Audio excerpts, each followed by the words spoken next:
નમસ્કાર, આપ જોઈ રહ્યા છો નેશન પ્લસ ન્યૂઝ. હું છું આપની સાથે હેતલ ભગત. અરવલ્લી જિલ્લામાં ખેડૂતોએ અખાત્રીજે રોહિણી નક્ષત્રમાં મુહૂર્ત કરી ધામધૂમથી ઉજવણી કરી હતી. અરવલ્લી જિલ્લામાં આજે રોહિણી નક્ષત્રમાં અખાત્રીજનો અનોખો સંગમ છે. મોડાસા તાલુકાના ઇસરોલ સહિત સમગ્ર જિલ્લાના ખેડૂતો દ્વારા અખાત્રીજ પર્વની ઉજવણી કરવામાં આવી હતી. સાથે સાથે અખાત્રીજે રોહિણી નક્ષત્રમાં મુહૂર્ત કરવામાં આવ્યું હતું. ખેડૂતોએ બળદ, હળ અને આધુનિક ખેત સાધનોને કુમકુમ તિલક કરી પૂજા અર્ચના કરી હતી. ખેડૂતોએ ખેતરોમાં હળોતરા કરી અખાત્રીજ પર્વની ઉત્સાહભેર ઉજવણી કરી હતી.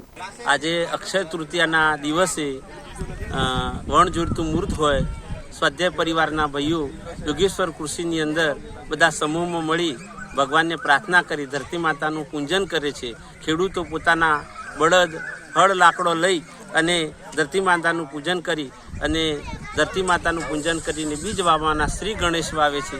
આજે અક્ષય તૃતીયાના દિવસે ધરતી માતા આપણને પૂજન કરવાથી ધરતી માતા આપણને કણમાંથી મણ આપે છે.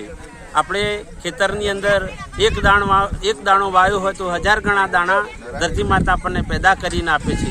આપણે એ 20 કિલો ઘઉં વાવ્યા હોય તો 20 કિલોમાંથી આપણને 25 થી 50 મણ ઘઉં ધરતી માતા પેદા કરીને આપે છે. છતાં પણ ધરતી માતાની અંદર એવો ખાડો પડતો નથી. એવું આ ધરતી માતા ઉપર આપણું ઋણ છે.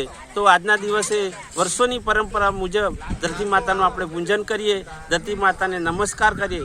સવારે જ્યારે વહેલા ઉઠીએ ત્યારે ઉઠતાની સાથે આપણે ધરતી માતા ઉપર પગ મૂકીએ ત્યારે ધરતી માતાને નમસ્કાર કરીને ધરતી માતાને આપણે પૂજન કરીને આપણે પહેલો પગ મૂકવો જોઈએ.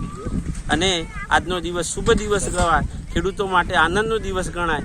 અને આજના દિવસે ખેડૂતો પોતાના હળ, લાકડો, કોદાળી, પાવડા, ત્રિકમ અને આ બધાનું પૂજન કરીને ખેતીની શરૂઆત કરે છે. અને આજનો દિવસ એ શુભ દિવસ કહેવાય.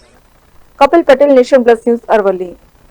સમાચારોના સતત અપડેટ માટે નેશન પ્લસ ન્યૂઝના યુટ્યુબ ચેનલને સબસ્ક્રાઇબ કરો, બેલ આઇકન દબાવો અને ફોલો કરો ઇન્સ્ટાગ્રામ, ફેસબુક અને ટ્વિટર પર.